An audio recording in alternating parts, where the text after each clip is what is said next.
Today I shall be talking about Alan House's book, 60 Years a Spiritualist. And here's a picture of Alan House.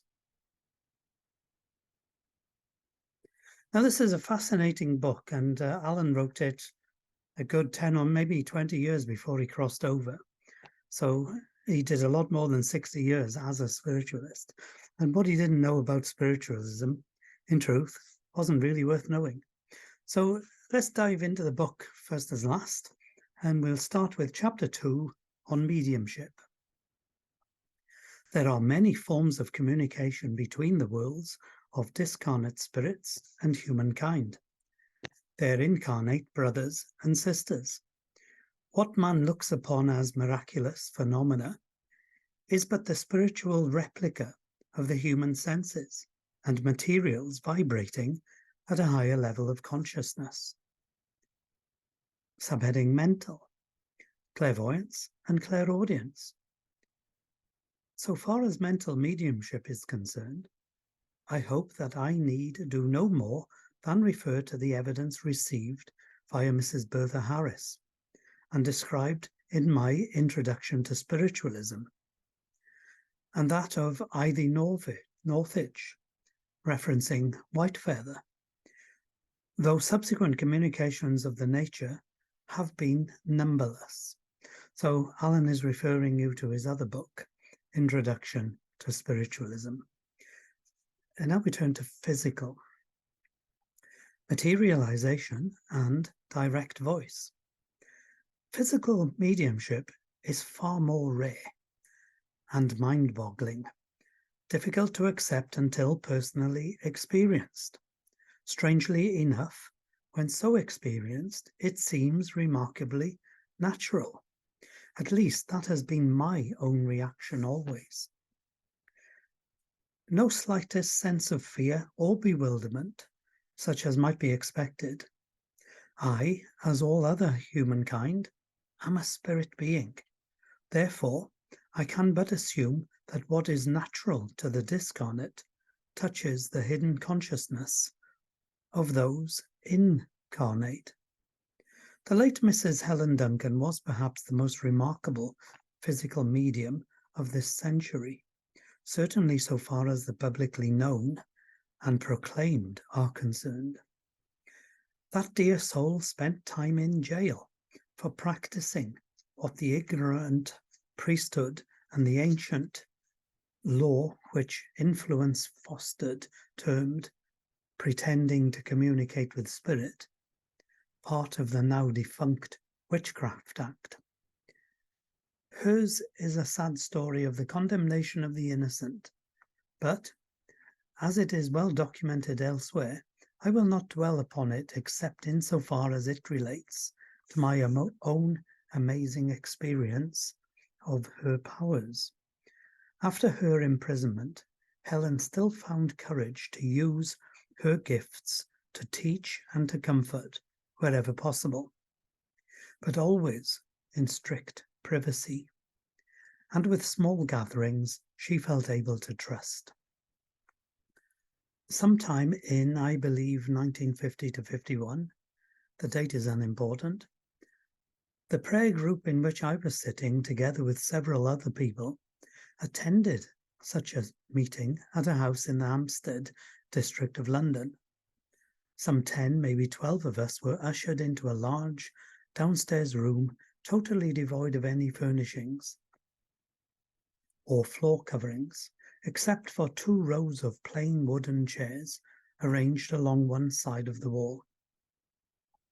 Across one corner opposite hung a drape of blackout material, some 6 foot high and 4 foot wide, supported by a length of brass-cased curtain rod. Behind this, one more chair similar to all others stood against the angle of the walls. As we entered, this curtain was drawn back. When we were all seated on the chairs provided, Mrs. Duncan entered and insisted that 2 ladies among those present accompanied her into another room to witness her strip naked and reclothe herself in voluminous black stockinette dress, and bloomers. Sounds exotic. Both of which were first handed to each person present for close examination against trickery. Upon returning, reattired as described, she quietly seated herself in the corner chair and drew the curtains in front of herself. Almost immediately, we heard the cultured male voice of her spirit helper. I think he was called Albert. After a few words of welcome and a short silence, he again spoke. I have with me an old gentleman not long passed into this life, who wishes to speak with a gentleman sitting in the back row. The back row now contained only 2 males, myself and Andrew Milligan. I'm wondering if that's Scott Milligan's dad, or granddad maybe, who knows? The back row now contained only 2 males, myself and Andrew Milligan, a circle companion. Neither could think of who the old gentleman might be. He cannot manifest unless he is recognized from behind the curtain. Racking my mind, I suddenly remembered an old man whom I had often taken out for a country run in my car, having met his daughter Winnie at my tennis club, and been told of how much he would appreciate the change to get out for an occasional drive. Tentatively, I ventured. I did know a Mr. Tingay. Before I even finished speaking, a small cloud of white vapour drifted out from behind the curtain, and in a few moments transformed into the head and shoulders of said Mr. Tingay, instantly recognisable to me and visible to all present.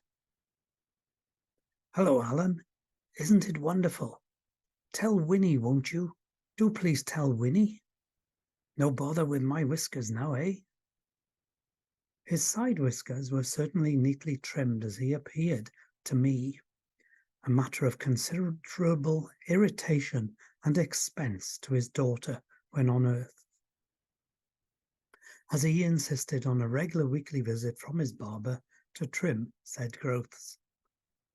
Earlier, he had been clerk to the law courts and had to be punctilious about his appearance.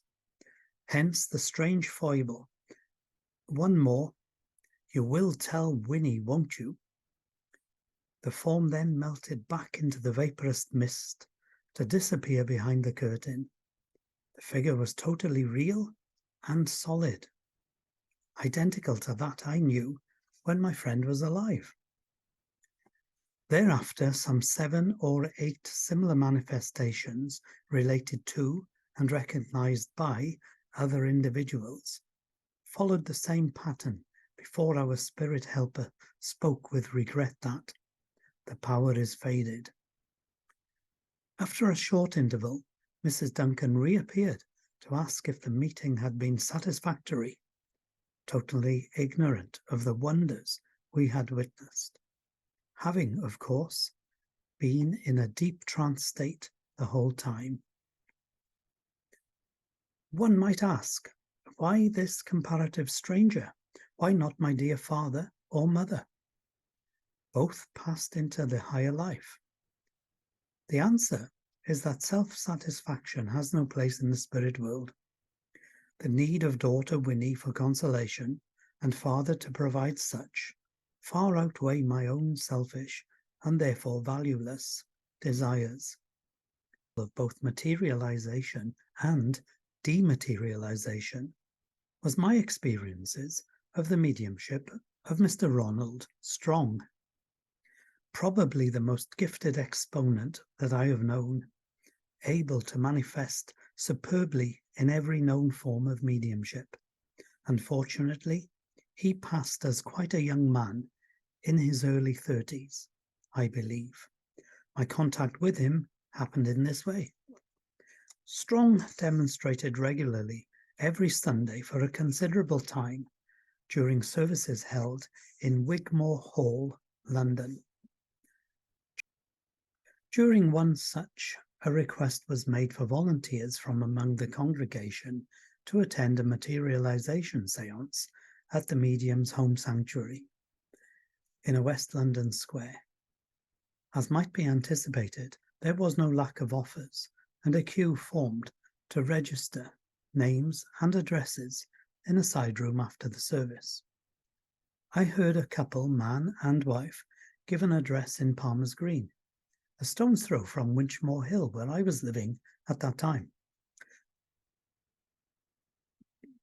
Finding they had no personal means of transport, I offered to pick them up on the way to the meeting. Came the day, temperature was below freezing, and several inches of snow lay on the ground. On arrival, only some 12, maybe 14, attended of the 40 or so volunteers, and we were ushered into a downstairs room and provided with a very welcome cup of coffee. His guide then spoke, welcoming us, and weather conditions would be, and purposely chose such to ensure the attendance only of people sufficiently dedicated as to face the elements provided. He then asked that we each take up the chair we occupied, plain lightweight type, and go with them upstairs to the physical room, a room set apart and used only for demonstrating of physical nature. The room was totally bare, no floor covering, distempered walls. An extremely heavy oak door carried a huge barrel bolt, top and bottom, and a 2-foot locking bar, padlocked in the middle on the inside. Under the direction of a lady and a gentleman, whose names we heard but I forgot, we seated ourselves in a circle around the huge room. The familiar trumpet, banded with fluorescent paint around the base, was placed in the centre of the floor. I found myself sitting directly opposite the medium, who was flanked either side by the helpers directing proceedings. On my left was another man, also a member of Mr. Strong's private prayer group. The main lights were then extinguished, leaving a single red bulb the only illumination. Windows were completely blacked out. Then all present were asked to cross our arms before us and take the hand of our companion either side, thus making any movement impossible without notice. The bolts were thrown and the padlock placed in position. The magician Paul Daniels could hardly have taken greater precaution against any form of trickery. The final red light was extinguished, and the only item visible became the painted ring on the trumpet. Shortly thereafter, we heard heavy breathing from the medium, followed by the voice once more of his guide, Strong being obviously in a deep trance. Has anyone left any article downstairs? Came the rather strange question. For a while there was silence. I, in an effort to cooperate, began, "My car is outside," intending to suggest that something of its contents might serve. However, before I got beyond car, came the amused response, "Afraid we cannot bring your car in here." I mention this only to highlight the humour of our unseen friends. Life is not, as many seem to imagine, all worshipful prayer and solemnity in the worlds beyond the grave. A lady over to my left then said, "I have left my umbrella in the hall stand." Even before she finished speaking, said umbrella dropped into her lap. In the pitch black, don't forget. In an instant of time, dematerialized in the hall and rematerialized in this upper room. Another lady to my right, and Alan points out, remember, it was pitch dark, so one could not see what was happening or to whom, then said, "Something metal has dropped into my lap." "Yes," responded the spirit guide. "It is a medal, not for bravery, for, how you say, long service. It belongs to the gentleman sitting next to you." This gentleman was the friend I had brought with his wife from Palmer's Green, as mentioned earlier, and he responded, "Well, I certainly have such a medal, but it is somewhere at my home. I am not sure just where." "No, sir," from our spirit friend. "You will see when the lights are on, it is in the lap of the lady next to you." I need hardly say when light returned, my astonished companion did indeed recognize his medal. Several other small demonstrations followed. I omitted to speak of another remarkable feature. Before the events of the last paragraph, we were informed that in order for any physical happenings to succeed, the trumpet must come under control. It would either fly willy-nilly about the room and fall to the floor, thus showing that the assembled company lacked some sort of power, harmony, or, under control, would spin around below the ceiling. The latter was the case, and during all that followed, the speed of its travel created a steady ring of light, some 20 feet in diameter, around our heads. Wow. The latter 30 or so minutes of this astounding hour was used for direct voice communication. The trumpet would suddenly dip to touch the shoulder of a sitter, whereupon a voice addressed the person so alerted, and a seemingly perfectly ordinary chat ensued between incarnate and discarnate souls. 3, maybe more, such conversations could be heard at one time, but only with members of Ronald's private home circle who shared the sitting with us visitors. One lady I well remember regularly chatted with her late husband about their garden. Usually he seemed less than satisfied with her efforts therein. Well, it's not the case in our house. It's the other way around. Margaret does all the good work, and she would be dissatisfied with my efforts therein. A wonderful evening almost ended in tragedy. The red light had been lit, and all were quietly waiting for our medium to fully regain consciousness. The trumpet finally fell to the floor between the feet of myself and another man, a regular circle member, who, I suppose, fearing it might be damaged, gave it a gentle touch with his boot. The result was dramatic. Our medium shot into the air as if from a cannon and landed in the middle of the floor, from whence he was half carried from the room, still barely conscious. Such a happening emphasizes the need for extreme caution whenever physical mediumship is in progress. Ectoplasm comprises actual extracted body substance. Experiments have proved that during such a demonstration, the medium's body weight is reduced.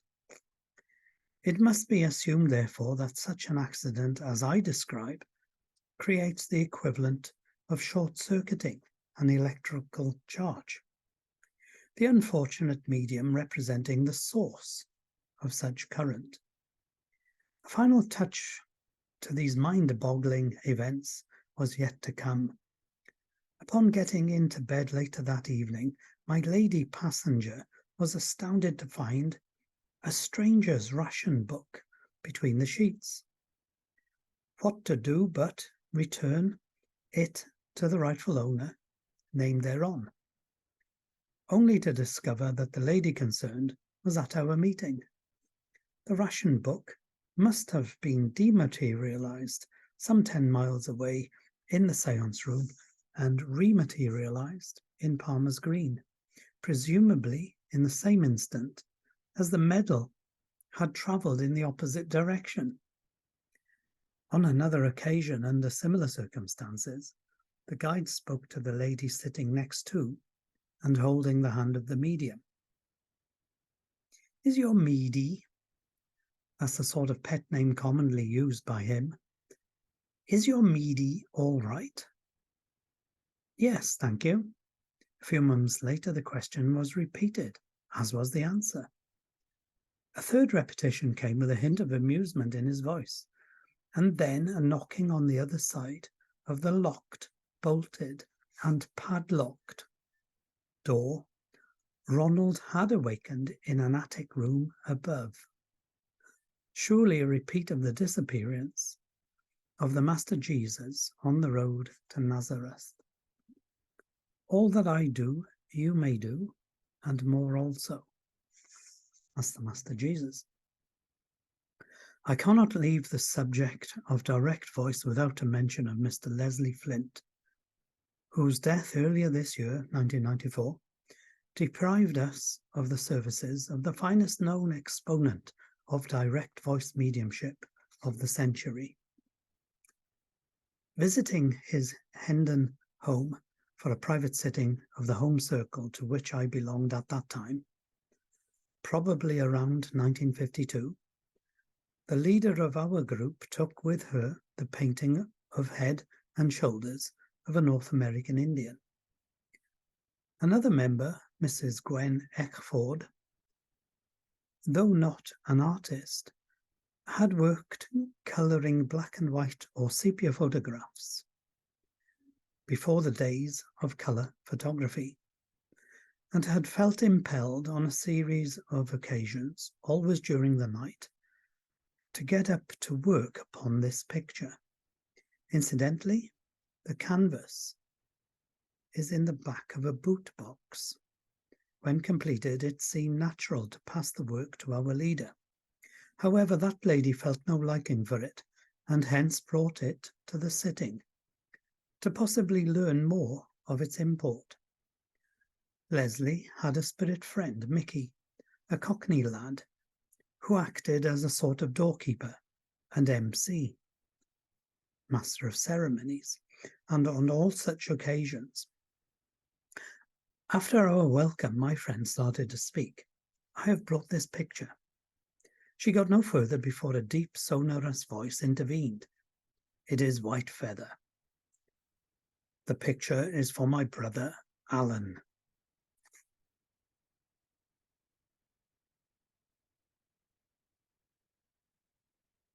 It hangs in my little home sanctuary to this day, and was to become a most significant part of evidence I shall describe later.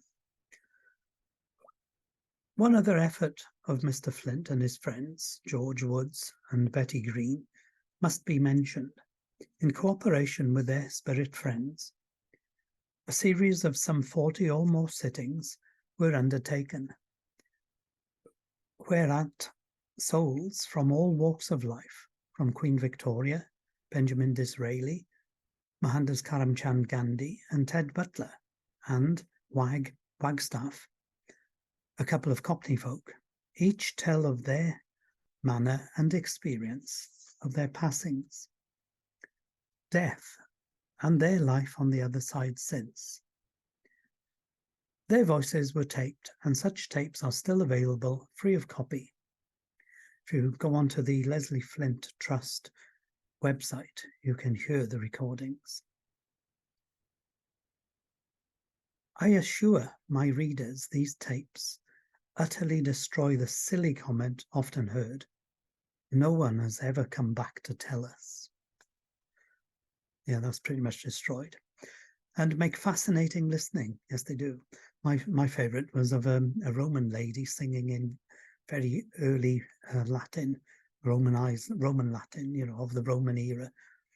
Beautiful. But it had the tune that is often sung in Wales and known as the Ash Grove. And it goes something like da da da da da da da da da da da da da da da da. Da da da da da da da da da da da. Well, that's the Ash Grove, and that Roman lady was singing in that tune in Latin. No idea what she was actually singing, or if it was the same tune, just sounded similar. They are not rigged in any way whatsoever. Each voice is natural to its owner. Each story historically true of the character concerned. It would cost a fortune to research the lives and employ trained actors and actresses to speak the parts. And for what purpose? Not a penny profit is or was ever made a purely altruistic effort to educate and to comfort where and whoever will listen. And let's not forget, with Leslie Flint, they would run experiments because he was conscious throughout the whole seance. And I'm not sure if it was a totally blacked out room, and the voices would appear, all over different places. They didn't come from Leslie Flint's mouth because they would tape up his mouth. Prior to that, he would drink a little amount of, as much as he could drink, of colorized water.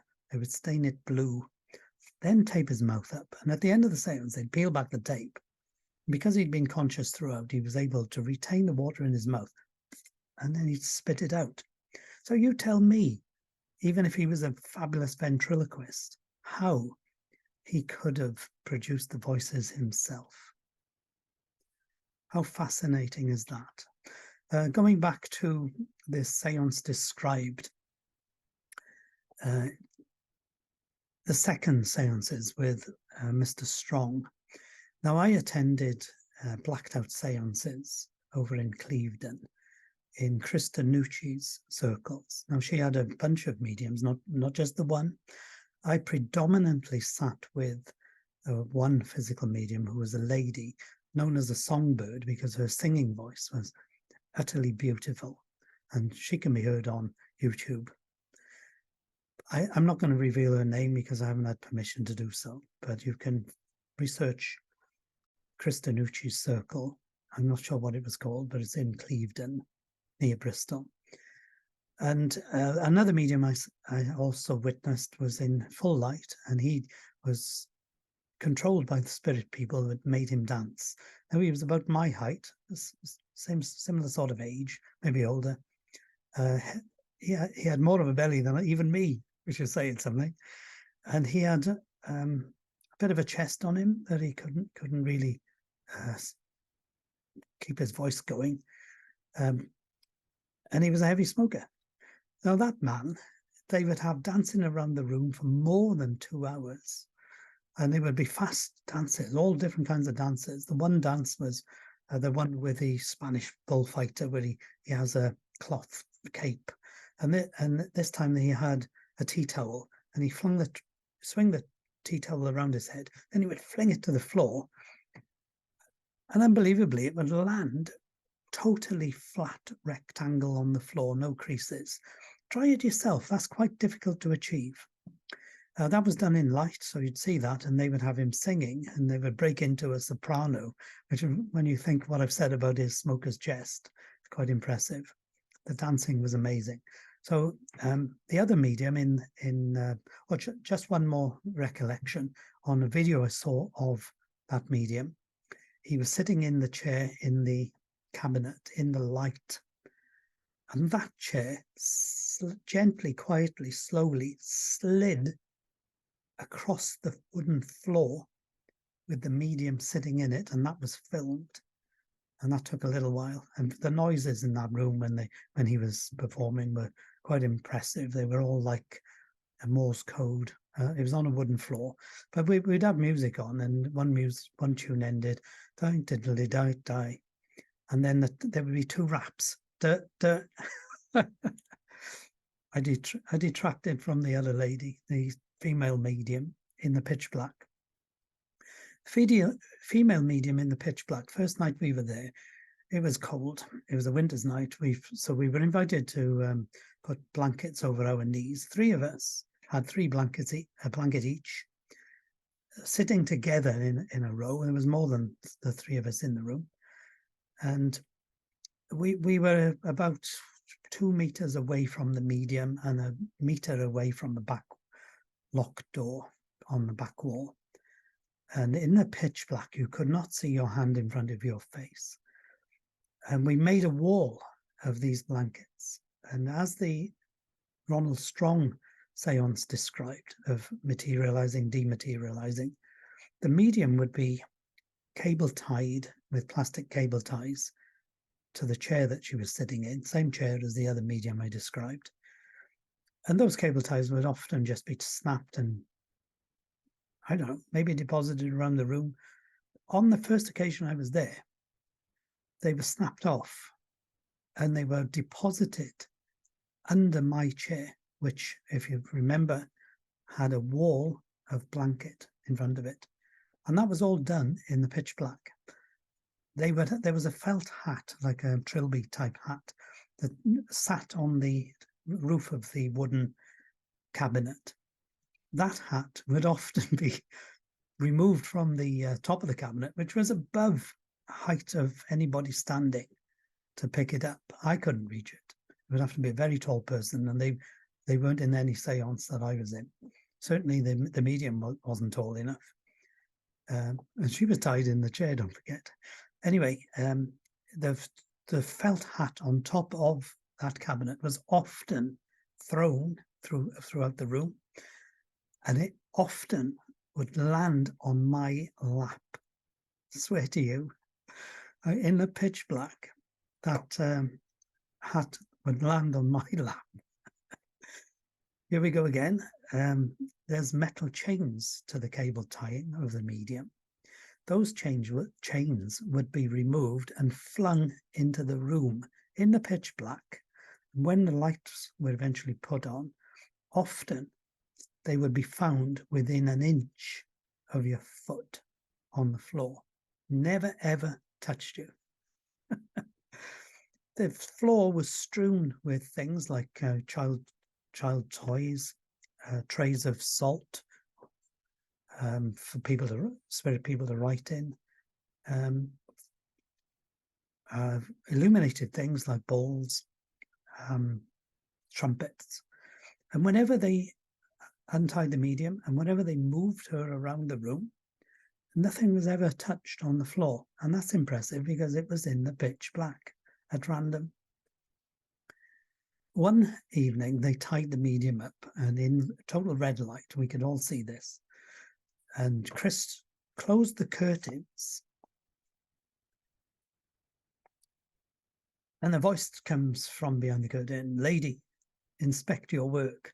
So Chris opened the curtains. She looked at the ties, which in that instance were 3 feet long boot laces, quite thick ones, 1/2 inch thick. So it's a substantial tying up, and we all witnessed a couple of minutes worth of tying up of each arm to the arm of the chair, which had holes through it, so to allow for the tying and the chaining. So the ties, when Chris was asked to inspect her work, the laces were in a pile on floor either side of the chair. And there's the medium sitting quite calmly in the chair. So then the lights go out. Oh, sorry, I got that wrong. The Cristianucci re-tied all the knots, both the laces, retied them, closed the curtains, and before she could turn round, "Lady," she opened the curtains. There they were on the floor again. Quite a lot of knots in these laces. So she tied them again. Close the curtains. "Lady," open the curtains, untied. Pointless even tying her up. But whether they left the ties on at some point, I don't know. But after three times on the first occasion I saw it, it became a pointless demonstration. It got boring. That wasn't the only time I saw that. They did that regularly. In the light, that was with the red light on. So what else did I see that I'm going to talk about with that seance? I haven't spoken about the main things. I'm not sure if I'm putting them in this tape. Why not? Let's put the main ones in. I may have already said about this. I saw spirit lights, fairy lights, as they call them, And it's not like these bulbs here.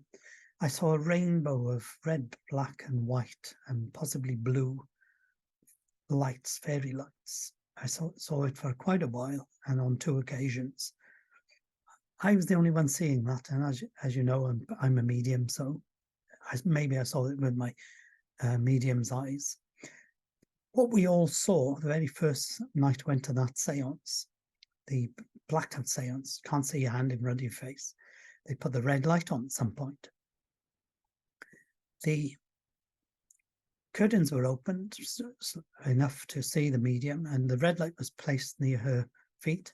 You could see her feet and calves up to the knee very clearly, and then she'd have this black outfit on in the cabinet. And at some point, the feet began to vibrate and move like this. Now, the right foot moved so fast you could barely see it. The left foot vibrated so fast it went invisible. And that sight and the sound was like a hummingbird's wings. Sight and sound lasted for a couple of minutes. I saw that demonstration at least twice, possibly 3 times, to varying degrees of length of time.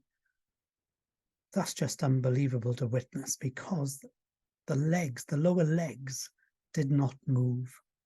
Just the feet disappeared, or virtually disappeared. Think of that. And they did it with the hands as well. Now I can move quite, look at my elbow moving. I've got a lovely elbow, haven't I? Look at that elbow. My key to injury. It's like somebody's eye out with that, couldn't I? Anyway, when I move my wrists like this, the elbow tends to move a little bit, if not at all. When the medium did it, that forearm was immobile. It was just the wrist and the hands. Couldn't move them as fast as the feet. So that's why the feet were unbelievably impressive. But we saw all kinds of things along those lines in that room. And the voices were the main thing. It's blacked out room, so when there's a voice, it's 1-to-1, isn't it? You're speaking with, directly with a spirit person. And when they move the medium around and there's an empty chair next to you, and the voice then comes from right next to you.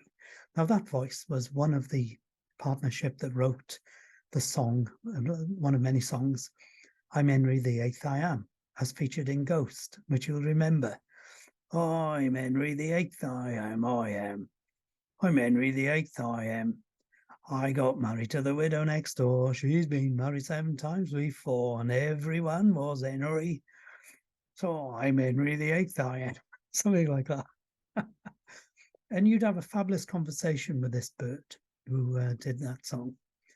But all the voices were just incredible, and especially the guide, as the guide was named Magnus, who was also the guide of Colin Fry, physical medium. When you hear the recordings of Magnus through this medium and compare them through the young man that was Colin Fry, you've got a young man's Magnus with Colin, and you've got a very older Victorian gentleman with this medium. But it's unmistakably the same mannerisms and the same cadence to the voice. It's the same voice at different ages. So that's marvelous as well. Lots of variety of named famous people whose voices you can recognize. I think I've spoken about the voice of Wolf Messing in the review of the book on his biography. So check that one out. Another lovely voice was of Doris Stokes. Now, Doris built up over a period of time until you could recognize that it was Doris. And she was beautiful. She'd always call me a gentleman. I'd always call her a lady then, obviously. And this one night, it had been 2 months after my dad crossed over, and we had not heard from my dad in all of that 2 months, which is unusual. He crossed over after 6 weeks in hospital, so he was on opiates and painkillers, so he was in and out of proper consciousness. But until that point in time, mentally he was as sharp as a tack. There was my mother then, who died a year and 1 month, I think, before my dad. And I might have mentioned elsewhere about how she came back and proved to my dad twice that she was still alive and well. But she was dying of Alzheimer's in a care home. And we were there that night. And the night she crossed over, 6th of November. And we started to think that for her to die in her sleep, because she didn't seem to be dying to us at that very moment. So for her to die in her sleep, we better let her get to sleep. So we were keeping her awake, I thought. But she hadn't communicated for a full month. No verbal communication for a month. And we decided at 5:30-ish, thereabouts, to come back home, half an hour's drive. So we're back in the house, about 6:30, phone call, my mother had crossed over. There we go, born into the spirit world. Within the hour, Margaret is saying to me, your mother's in the room, she's dressed in a beautiful summer outfit, she looks as if she's only 40 years of age, and she's got the cat. So why would Margaret think about my mother in connection with the cat? My cat. Well, everybody's cat in the family, really, but it was mine. So that was nice. But we didn't hear from my dad for 2 months. I go to this seance in Clevedon, and the voice comes through, it's Doris. And she says, I want to speak to Paul. So she did. Excuse me. So she did. And she said, I have a lady with me, Queenie. That's my mother's name. She is looking after a gentleman, Keith. That's my dad's name. Ask yourself, I know I'm talking about these people in the seances. Don't think Hazel, who travelled down with me, would have known my parents' names. I don't know her parents' names. I know of them and I know a little bit about them, but I don't know their names. But I don't think anybody would have known their names, and I didn't talk about them. So that was interesting, wasn't it? So it wasn't long after that then that Dad started communicating as well. Thank you, Dad. I think that's as much as I'm going to say about the Clevedon seances. You will quickly realise that they uphold a lot of what Alan House has described in his 2 descriptions of physical seances and the Leslie Flint seance. Same sort of thing, but just the voice. They also uphold what Louis Harris said in her book about Alec Harris, where she described how they dematerialized Alec and rematerialized him naked outside the back door. So you can read about that in my book review of the Alec Harris story.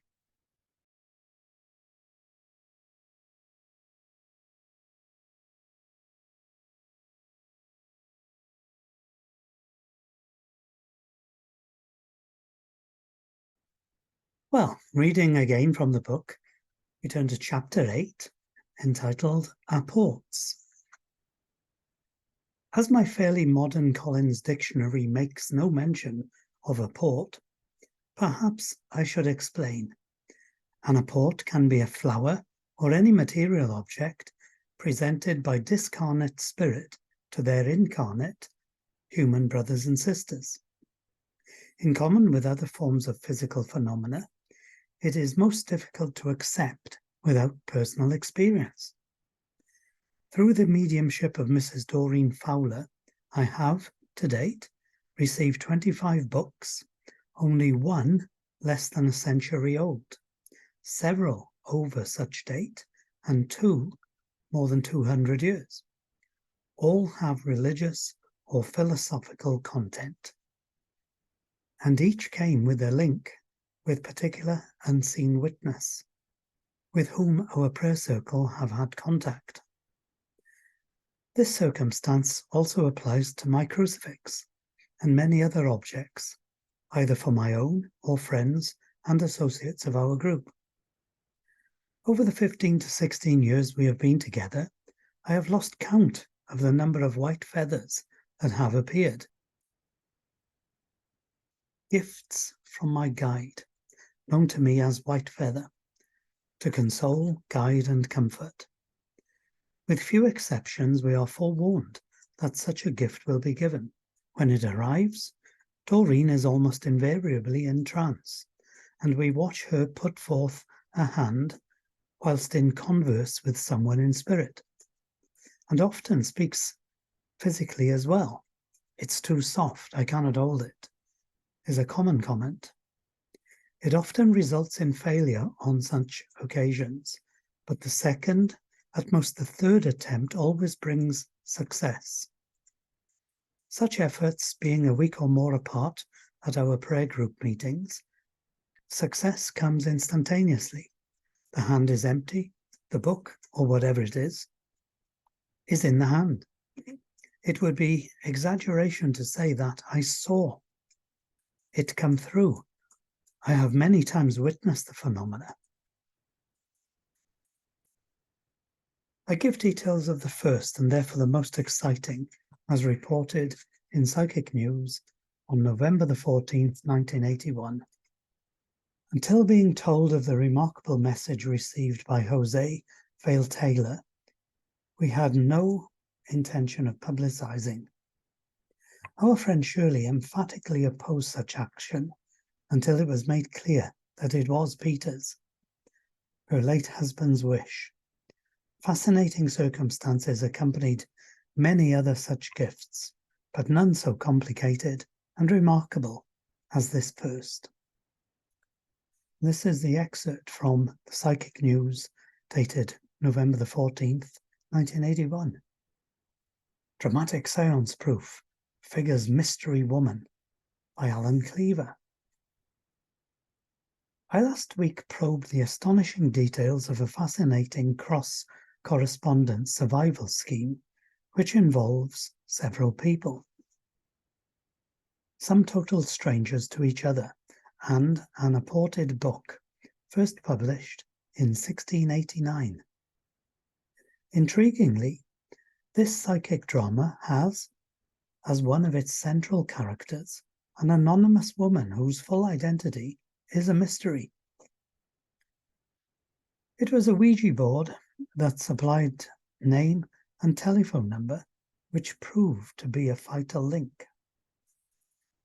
The evidence includes more than 10 separate paranormal events, including apports, clairvoyance, automatic writing, and a message through a Ouija board. That's a yes board or talking board, produced by Waddingtons in the 1930s. This account centres around a recently widowed Banbury woman who wishes to be known just as Shirley. Her dead husband Peter and members of Banbury Spiritualist Church, Oxfordshire. Some of the most convincing evidence comes from a mystery woman, an independent witness who is not acquainted with any of the Banbury spiritualists. All that is known is her name, Mrs. Chalk, and the area where she lives, Nuneaton, Warwickshire. Mrs. Chalk was working with the Ouija board when a bizarre message came through. It said, "Old Book of Apocrypha, tell Josie, tell Banbury, must speak, apport from Peter." The communicator gave the name and telephone number of London medium Josie Vale Taylor, who I called Jose Vale Taylor earlier because of a spelling mistake, typo. Neither she nor Mrs. Chalk knew each other. Mrs. Vale Taylor told me. I answered the phone one day and said hello a couple of times, but there was no answer. Eventually, Mrs. Chalk dared to speak. "I don't know how to explain this. I've had something rather peculiar happen," Mrs. Chalk explained. But she had a message and asked if the name Vale Taylor meant anything. Josie said it was hers. When Mrs. Chalk also mentioned the name Josie, she was somewhat shaken on realizing the name was Josie Vale Taylor. and the phone number. They came via the Ouija board. It was accurate. Mrs. Chalk was still very nervous and hesitant. The medium talked to her and persuaded her to reveal the communication received on the board. She gave me the message, said Mrs. Vale Taylor. I wrote down exactly as she told me on the back of a greetings card. Mrs. Chalk explained that she was not a medium or a spiritualist. Josie had tried to contact her since, but so far has been unable to trace her. The message meant nothing to Josie. Then came the next dramatic link. She was to visit Banbury Spiritualist Church for a demonstration in a couple of weeks' time. When she spoke on the telephone to the church president, Mr. Alan House, Mrs. Vale Taylor told him she had a message and relayed the one from Mrs. Chalk. Did it mean anything to him? But first the medium asked Mr. House if he had advertised the meeting at which she would demonstrate. He had not. So Mrs. Chalk could not have read anything about Mrs. Vale Taylor's appearance at Banbury.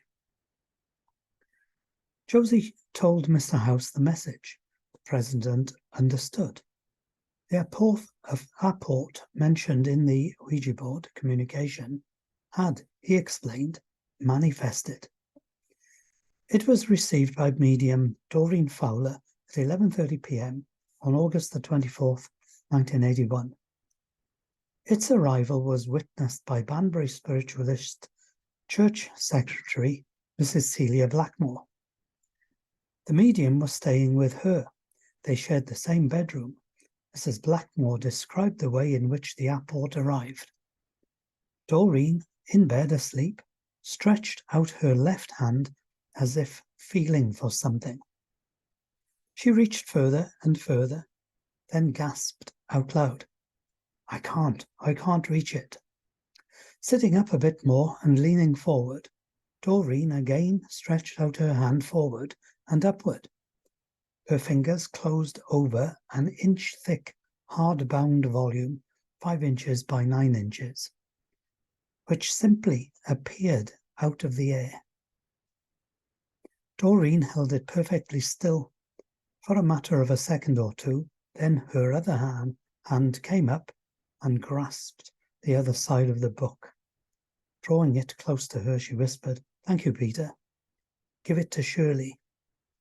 She then opened the volume at random and read the words, All my happiness to you, my dearest.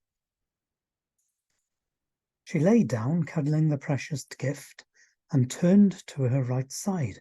A moment or two later, her eyelids fluttered. Doreen became conscious. She was holding something. She stared at it, then at me. You've got it. I cried in great excitement. You stretched out your hand, and it just appeared, out of the air. I watched it. I saw it happen. Shirley was the recently widowed woman. Her husband's name was Peter. The two women phoned Shirley immediately, although it was near midnight, and told her what had happened. Mr. House explained the book's vital significance. It was none other than a copy of an 1820 publication of the apocryphal New Testament, a rare volume Peter had been searching for when on Earth. In the flyleaf, the book is described as the Gospels, Epistles, and other pieces now extant, attributed in the first 4 centuries to Jesus Christ, his apostles, and their companions, and not included in the New Testament by its compilers. In another thrilling twist, the arrival of the book had already been foretold. Mrs. Fowler previously received various psychic snippets of communications having reference to the books of the Apocrypha and Mr. House's home circle. They meant nothing to the sitters. Mr. House recalled, the first lead we had of the source or purpose of such references came when, after a church management committee meeting, Mrs. Fowler, prompted by spirit beings, turned to Shirley and asked, "Did you and Peter know anything about the Apocrypha?" To our surprise, the answer was an emphatic yes. Shirley explained that she and Peter had been studying such matters together and made considerable efforts to obtain a copy of these writings, but without success. A few moments later, Mrs. Fowler said quietly, "I will have it for you on Thursday," the evening of their next church service. Mrs. Fowler has no recollection of making this statement. Obviously, she was overshadowed. The home circle was also told of another apport which would be coming, a book published in 1689 by John Selden called Table Talk. This describes how the shape and form of the New English Bible was decided by its compilers, of whom John Selden was one. "Doreen and I were in the car going to Mrs. Blackmore's house," said Alan House. Making a casual remark and getting no answer, I became aware that Doreen was entranced in the passenger seat. Having stopped the car, Doreen's right hand seemed to be reaching toward me. I allowed it to rest on my left hand. Doreen's fingers moved repeatedly between my own. I became aware of something soft beneath my hand, lying upon my knee. It was John Selden's Table Talk, the first edition compiled by the Reverend Richard Millward, dated 1689. It ain't going to be easy to obtain a copy of a 1689 book, and this one just arrived out of thin air. I think I've seen the book because I've seen the row of 25 apported books in Alan House's house, and hopefully got a photograph somewhere. The home circle members were unsure whether or not to publicise the psychic events, but Mrs. Fowler received the following message through clairvoyance while entranced. "You are not utterly one until the circumstances are linked as notes in a tune. Then the relation makes progress. Earthly links are not broken, nor does the darkness fade. The gift is not utterly yours until it is shared. The experience is both your privilege and obligation, not for repression, but for the reality which gives birth to hope, bringing into existence the nourishment necessary for the growth and strengthening of God's church. This is the power energized in prayer, triumphant beyond the veil. In prayer, the whole power of God is with us, the whole power of our beings, linked by thought, blended and united in God. This source of exhaustless communion is at every man's hand every day. And yet, by how many does its treasures go unclaimed?" Very nice. Further writings stated, "There is a false reticence, as if these things were your own possession, about which you should modestly keep silent, whereas they are wholly God's amazing works. It is within your power to kindle afresh faith in the world unseen. All was preordained from the first, and the chain of causes tied your persons and the event together. If the faculty of understanding is common to all, then your joy and the reason for it must be common too. The facts must be allowed to give their own message, which, in the end, is God's message of continuing existence. Survival beyond physical death." Several weeks before the book was apported, Mrs. Fowler heard clairaudiently, and later saw clairvoyantly, a message to which nobody could attach any meaning. It read, "I, Hermas, give thought Hear the wickedness of anger, how evil and hurtful it is, how it overthrows the servants of God. It cannot harm those who are full of faith, for the power of God is strong within them. Be patient in your ministry, for it is the ministry of the chosen, and in such you will find grace. And when Mr. House first held the apported book, he opened it at random. There, in front of him, were the exact words received 5 weeks earlier by Mrs. Fowler. Last week, Psychic News received an anonymous call from a woman in a phone box, which also seems to be connected with this strange sequence of events. The caller said, Banbury Airport, Peter, and then put the phone down. Was this another independent person obtaining a message and being asked to pass it on? When Josie wrote to the address Mrs. Chalk supplied, the letter was returned by the post office with the words, not known. I can hear a song coming on there now. Return to sender, address unknown. I think Mrs. Chalk is frightened at what happened, said the medium. Psychic News followed it up on November the 21st. Psychic News can now reveal that the spirit communicator in last week's Survival Code lead story, and named only as Peter, is radio star Peter Kavanagh, who passed earlier this year.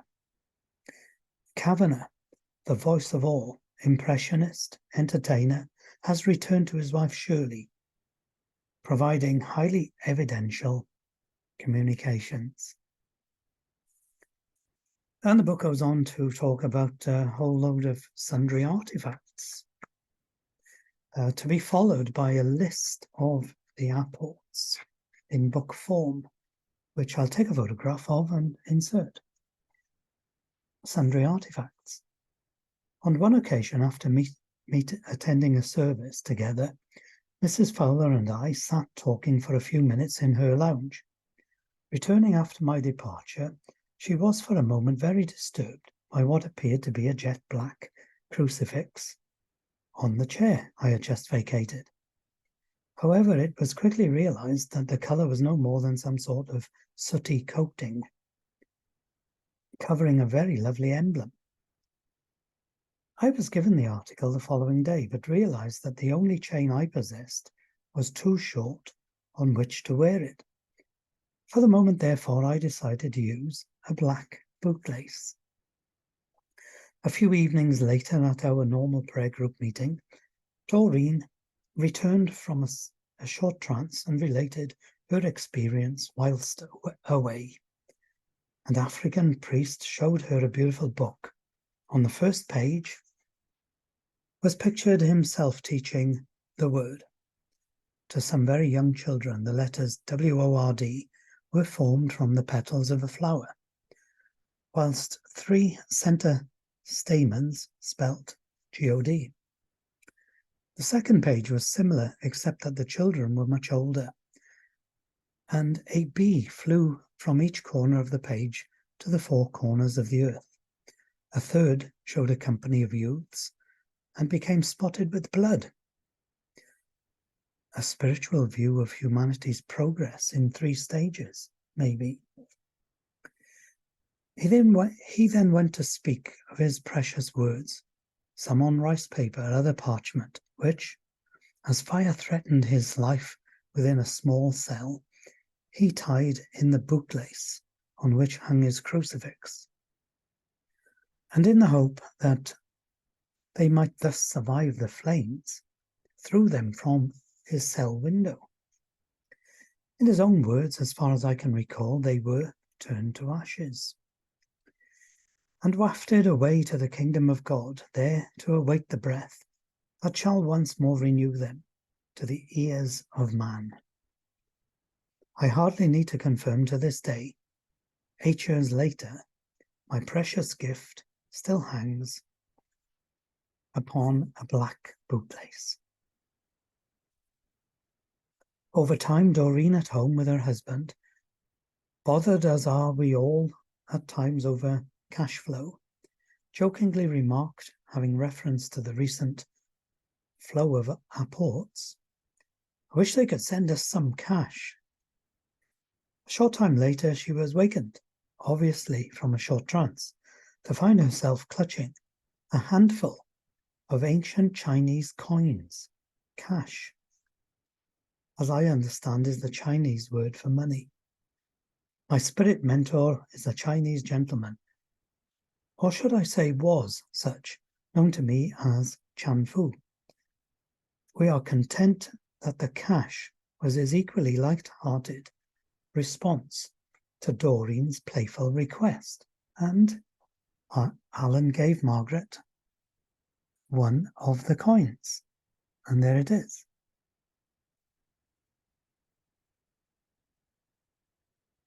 Now, on the reverse side of that coin, it's all in Arabic.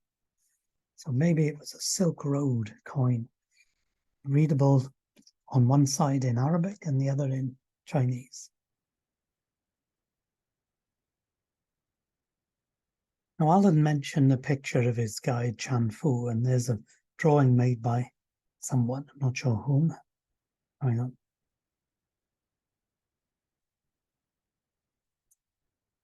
Margaret Bevan, psychic artist. Nice photo of Doreen Fowler in the centre there. A group of children, no doubt all grown up now. And in the last chapters of the book, we have a lot of information which has been delivered to Alan in the circle via very inspiring spirit guides. And it's quite a spiritual read with a very Christian spiritualist slant. Now, Alan was told that that book that he wrote would be read far and wide across the globe. And we know that because it featured in a letter by Alan to Psychic News. And that is it as it appeared in Psychic News. Let me read it. I, as every other human spirit, am unique. No other thinks, knows, believes, or acts precisely as I. Such is the nature of all humankind. Why is this so? Because no other has shared the identical experiences or responses thereto that have ever been and forever shall be my very own, be they within this earthly temporal span or the eternity that must have preceded it, wherein my spirit has evolved via the infinity of such lessons from the innocence of my eternal babyhood. Somewhere, be it on this planet or some other physical habitat, or that of life's eternal home within worlds of spirit, I have learned and come to be that which I now am. Whatever is the sense of wasting mental energy in heated debate upon where, when, and how. If I ask you, my reader, how many sixes make 36? Your immediate response would be 6. Should I then ask, where did you learn that? At school, perhaps, I suppose, might be your answer. If I then questioned, at what school? Who shared your lesson? Did the teacher write it on the blackboard? What was her name? Your exasperated comment might well be, what the heck does it matter? I know the answer. Who cares where, when, or how I learnt it? Of equal absurdity is this long drawn-out debate upon reincarnation. Our Creator has excellent reason for denying such memories. I have more than enough trouble coping with my conscience, respecting this life's mistakes. God forbid memories of the relative horrors of my misdeeds before attaining even my present spiritual status. And with him on that one. For myself, I have irrefutable proof that I lived as a parson in a Scottish village in the middle of the 18th century, and have an apported copy of a small book that I published in 1746, within the pages of which is a picture of myself as I then lived, probably a line drawing picture. But such a revelation was provided only because it was essential to the progress of a strange rescue case involving a long-established haunting within the origins of which I was, during that incarnation, personally involved. So yes, I believe in reincarnation, but why bother? What has meaning or purpose is what, in consequence of the past, I now am, and in the future must aim to become. At 91 years of age, with some 65 years blessed communication in service with spirit behind me, I earnestly ask my fellow spiritualists to end this useless romantic searching for whence you have come from. Real spiritualism is about where we are going to and how we may best get there, not whence we came and how we got here.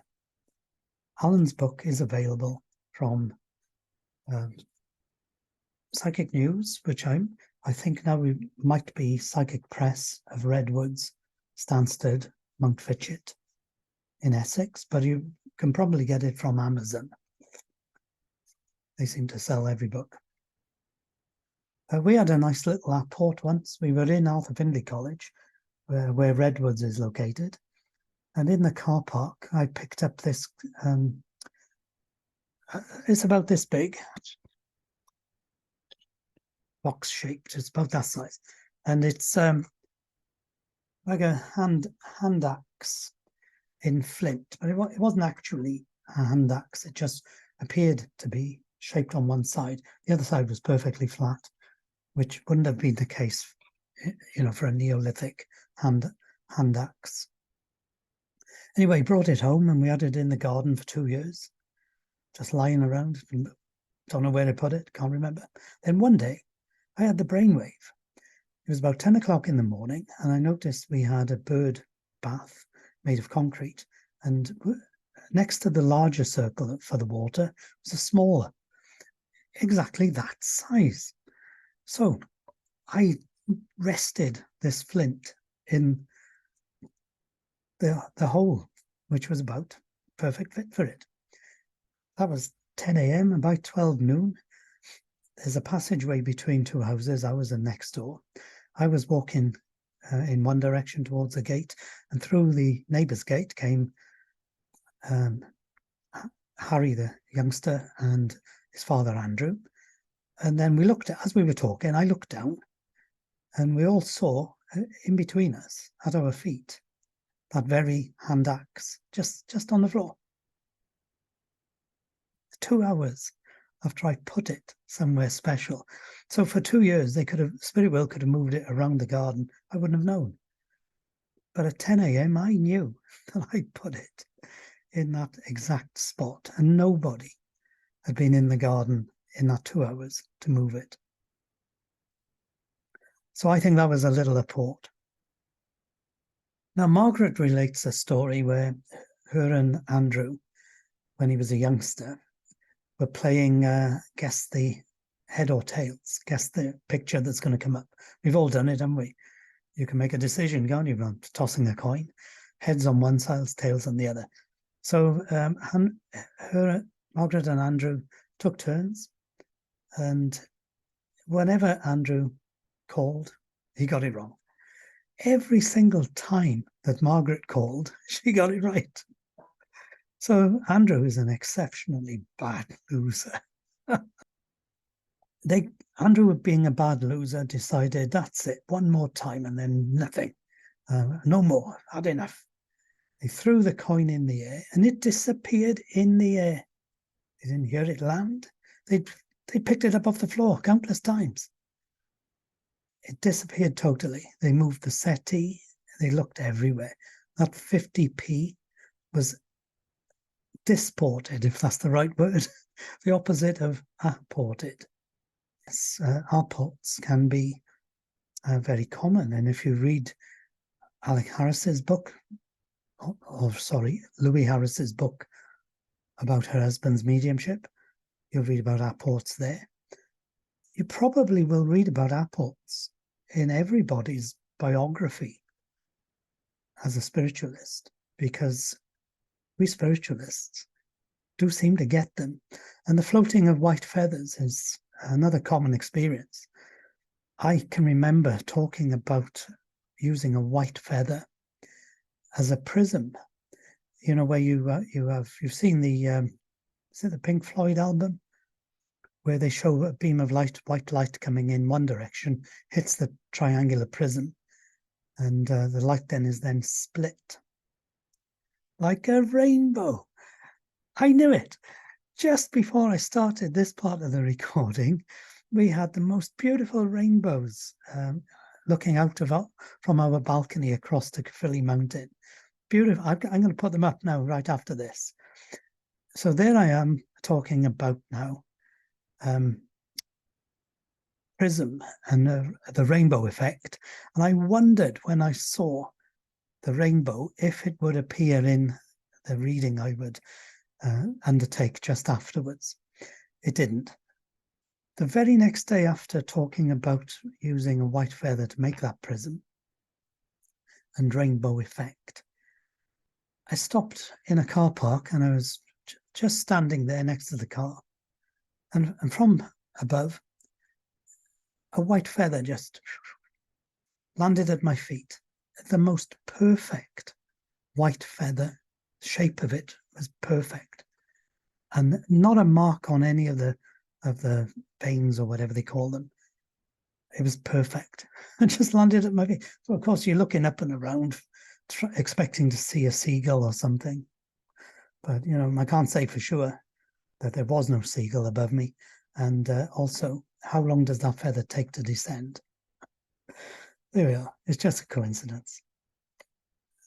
Just like talking about a rainbow is a coincidence, and then talking about prisms without thinking of it in advance. So I've got another apport disport story that I think I've spoken about on another of my book review sessions. I can't remember which one. And it basically starts out with me at this table right here, writing an answer to one of the questions on one of the union's test papers for one of their courses. And the question was, which kind of mediumship do you think is the best? Mental mediumship or physical mediumship? So I'm thinking, well, mental mediumship kept spiritualism going across all the years when there haven't been very profound physical mediums extant. And, you know, whenever there's a really good physical medium, they're very rare. And, you know, it might only be one or two a generation. So they are very few and far between. And not that many people get to see them in the flesh, so to speak. So I wasn't sure, because mental mediumship is profound as well. You know, converted me to spiritualism, but there was also a physical effect in that very first seance I attended. Private reading. And I think I concluded that physical mediumship, though, was the more profound. I'm not 100% sure, but I think I came down on the side of physical being the answer to the question.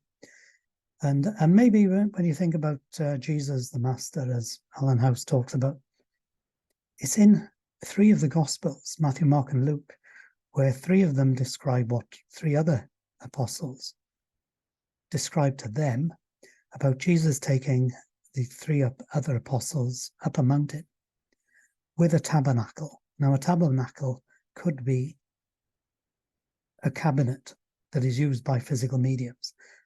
It's second-hand story in the Gospels because they are telling you what they were told by these other men.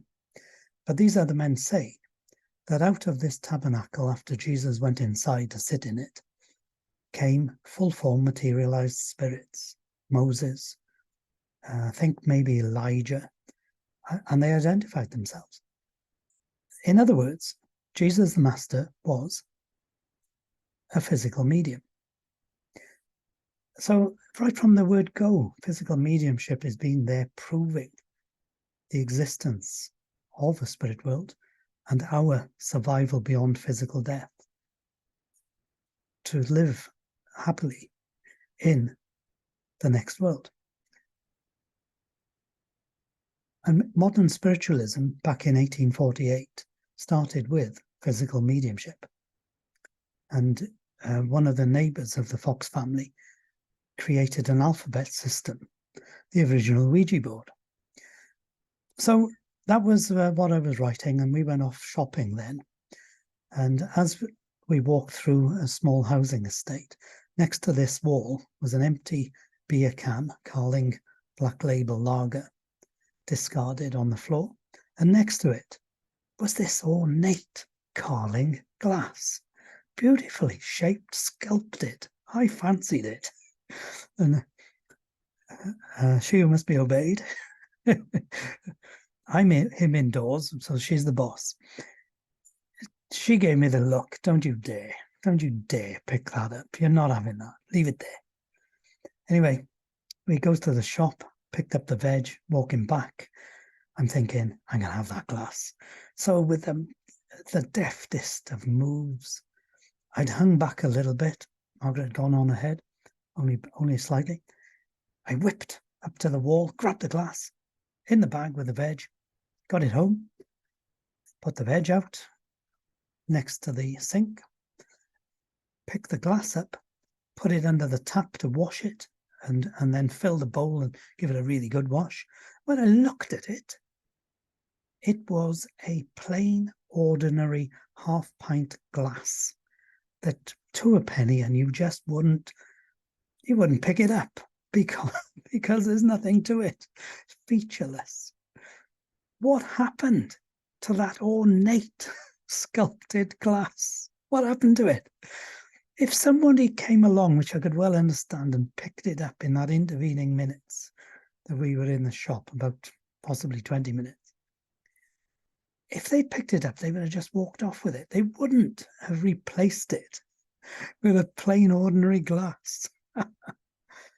Well, I leave you all to wonder on that one, as I've been left wondering what actually happened. It's of no consequence whatsoever unless it's tied in with the story about the question on the ST paper, physical or mental. Now, before I finish, I'd like to read an extract from a letter that Alan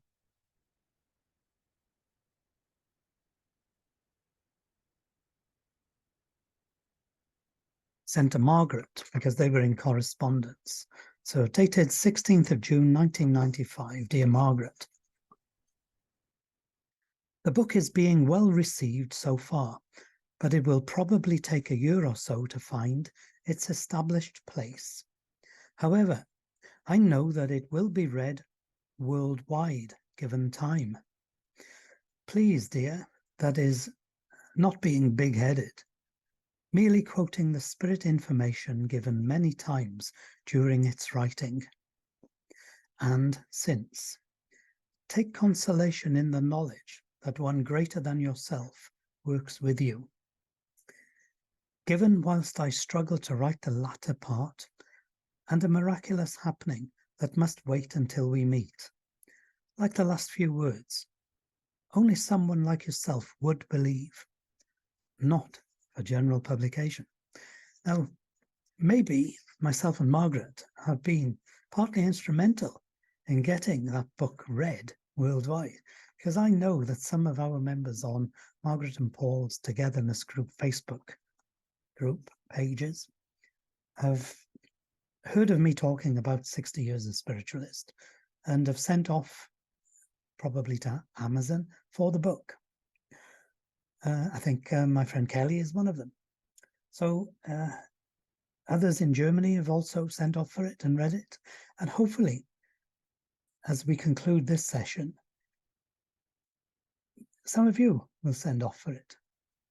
and read it. Well worth the read. I hope you enjoyed the 2 chapters that I read out. The latter chapters are, as Alan said in the letter, inspired directly by spirit guides. And if you're a Christian spiritualist, you take great comfort in much of what is said in that part of the book. And if you're just a spiritualist or an eager person to learn about this sort of subject matter, then it will be of interest.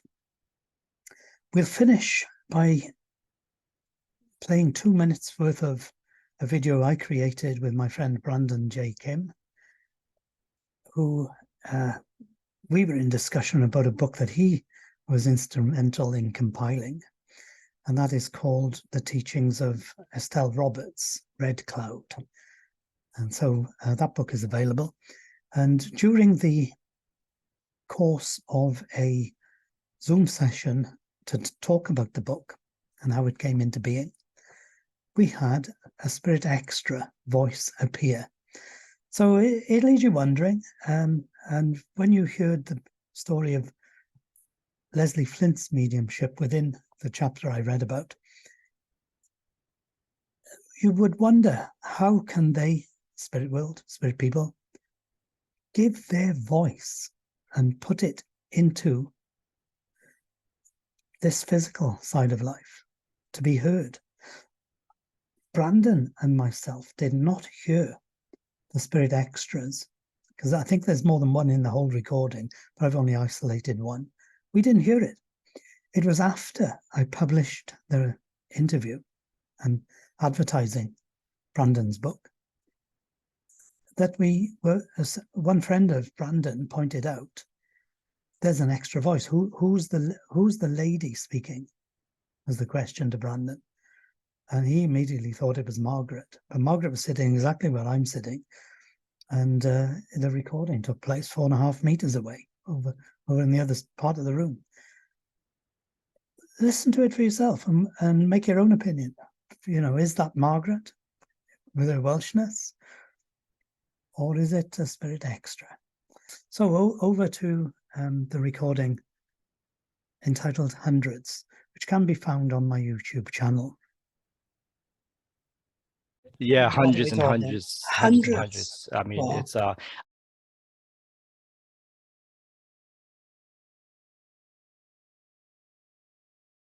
yeah, hundreds and hundreds. Hundreds. I mean, Wow. it's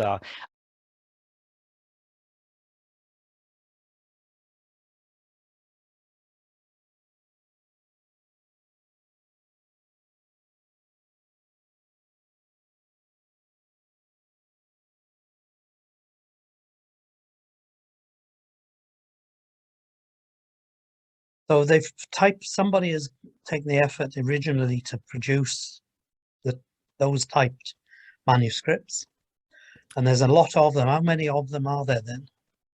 a lot. You have a lot. What are we talking? 200, 20?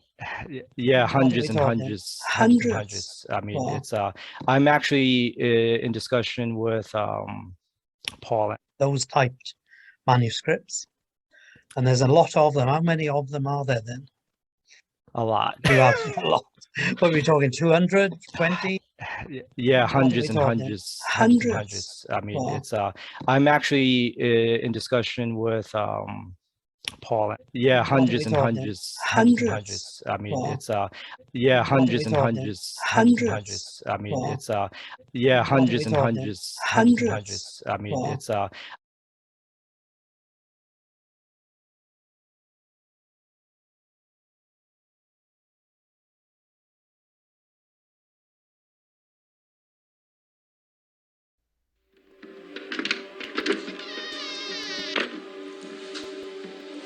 Mrs. Santiago? Buenos días. I'm Oda Mae Brown. I understand you wish to contact your husband. Sí. I believe he'll be with us today. Oh, thank you. Thank you. But you know, Mrs. Santiago, there's no telling about that other world. So you've got to be a believer, Mrs. Santiago. Are you a believer? Sí, sí, I believe. I believe. Let us begin.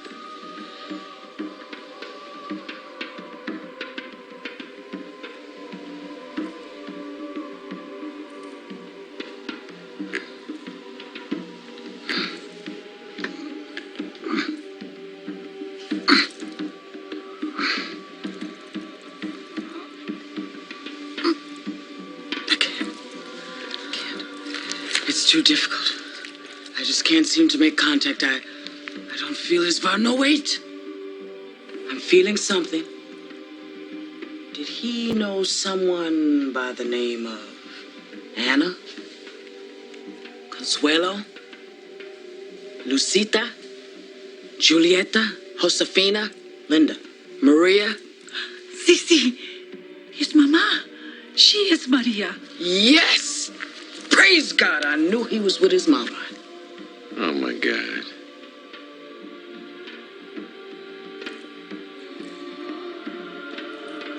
It's too difficult. It's two of them. I'm not sure I can do that. It's so trying. Oh, I pay more.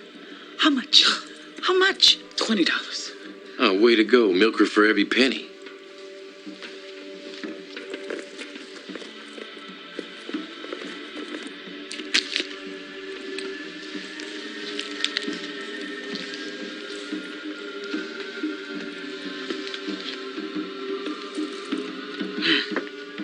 Yes, I believe we can start again.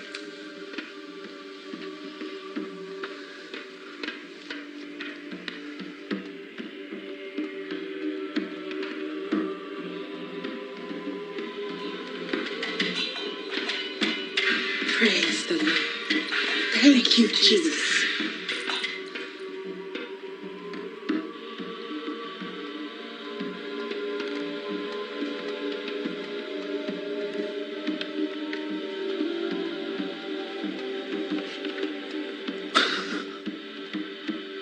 Welcome, Mrs. Santiago. You are fortunate today. The spirits are churning. My husband? Have mercy. Oh, yeah? Where? Julio? Yes. I feel his vibration. I see him. How is he? How does he look? Oh, he's a handsome man. Handsome. Mrs. Santiago, in our Father's kingdom, we're all handsome. Oh, Julio. Julio's coming towards us. I see him. He's coming. He's there. He's dressed in a black suit. Black suit? Could be blue. What a crock of shit. Who is that? Julio! Where are you? Julio? Julio? Did you hear it? Damn. Where are you? Julio? Who are you? Olga? Julio? Julio? You can hear me? Sister. Don't you hear him? I don't believe this. Hey, you. Julio? Hey, you. My name is Sam Wheat. Listen, hey, can you hear me? Sam Wheat. Say my name. Say it. Leave me alone. Say my name. Say it. Sam Wheat. Say it. Say my name. Sam Wheat. Say it. Talk to me, Oda Maid. Say something. Julio. Sam Wheat. Jesus. Sam Wheat? But I swear no more cheating. I promise. I'll do anything. I'll do penance. Give me penance, but make that guy go away. No way.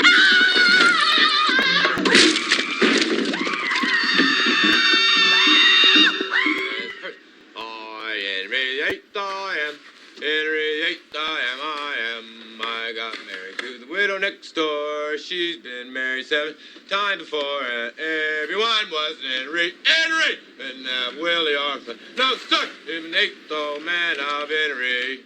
Henry the 8th I am. Henry the 8th I am. Second verse, same as the first. Henry the 8th I am. Henry the 8th I am. I got married to the widow next door. All right. Stop singing. I'll go anywhere you want. You just don't sing anymore.